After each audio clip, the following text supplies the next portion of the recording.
What should I be told before I take my psychometric test? You should be told everything you need to know to give your informed consent to be tested. It's critical that an employer has your consent to be tested before you sit the test itself. You should be told about where and when the test session is, much in the same way as you would if you're attending an interview. You may well also be told something about the assessment that you're going to be asked to take. Sometimes companies will actually give you practice leaflets or directions to a practice website. So I've received an email to take an online test. How much notice do I normally get? It will vary, but probably anything from a few days up to a couple of weeks. Ideally, you want as much notice as possible. Sufficient notice to give you time to prepare, to do some research about the test, and this is definitely the best advice we can give, to take some practice questions prior to being tested. What the organisation will tell you is a deadline by which they need the assessment to be completed. Being an online assessment, will usually be free to complete it in your own time. For aptitude tests, what would you say is more important, speed or accuracy? I would always go for accuracy. In the end, what's more important is how many questions you get right, not how quickly you get lots wrong. If you're going to get a good score, you've got to be fast and you've got to be accurate. However, don't dwell so long on the questions, don't check them so many times that slows you down. It will vary with the test, but I think it's better to focus your energies on getting the right answer rather than trying to move really quickly through the test. Are any of the tests negatively marked? Well, negative marking is about deducting marks if you get a question wrong. Negative marking is actually very rare. The majority of tests out there will credit you if you get the answer right.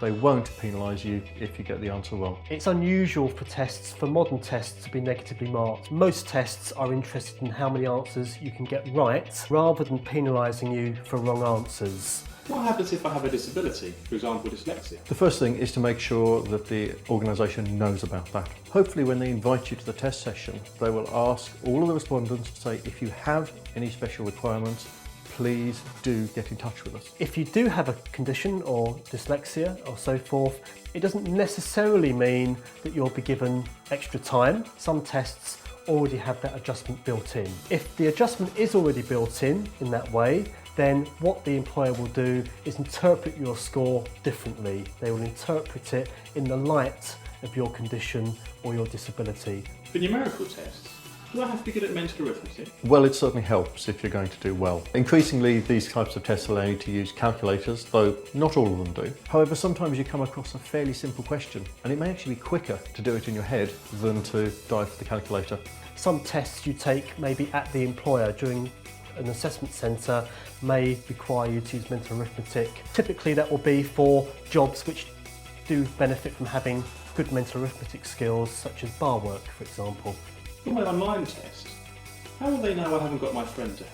Cheats never prosper. You will be found out in the end. Some organisations will actually retest you. What that means is if you're successful, they will invite you back in and you'll take the test under supervised conditions. It won't be too many years into the future now when webcams are used by tests to verify that it is you sitting the test. In the end, it's best not to cheat. If you do cheat and get the job, you're going to end up in a role where the demands are potentially too great for your abilities. You're going to get stressed, overwhelmed, you're going to leave. So it's not a great outcome for anybody.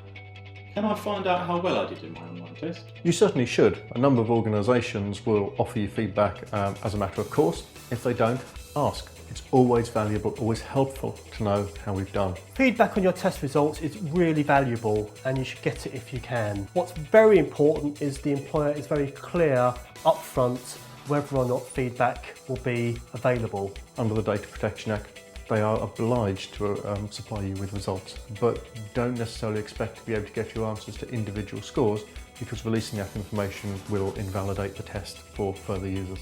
So do some tests have a pass mark? They may do. It depends again on how the organisation is using them. If a test is very near the front of the recruitment process, employers are probably using it to screen down very large applicant pools. A pass mark is a really crude way of using a test. Most employers, rather than having a pass mark or a cut-off, will be interested in how your ability relates to other applicants. And they're going to put that information alongside other evidence they've gathered through the CV, through the application form, or maybe through a personality questionnaire. How long does it normally take companies to let me know whether I've passed? Well, increasingly tests are online. What this means is that we get the results almost instantaneously. However, if you haven't heard in a couple of weeks, I would definitely get back in touch with them, ask for your results. Equally, if you're going through a test administration process and they haven't mentioned feedback, ask when it will be available. Really, you want employers to take enough time to consider your results to make the right decision. Generally speaking, I would have said 2 or 3 days should be long enough for an employer to look at the evidence they've collected and reach a decision about what happens next. Of course, that will vary with the volumes of applications or test results the employer has to deal with, so that would be the rule of thumb.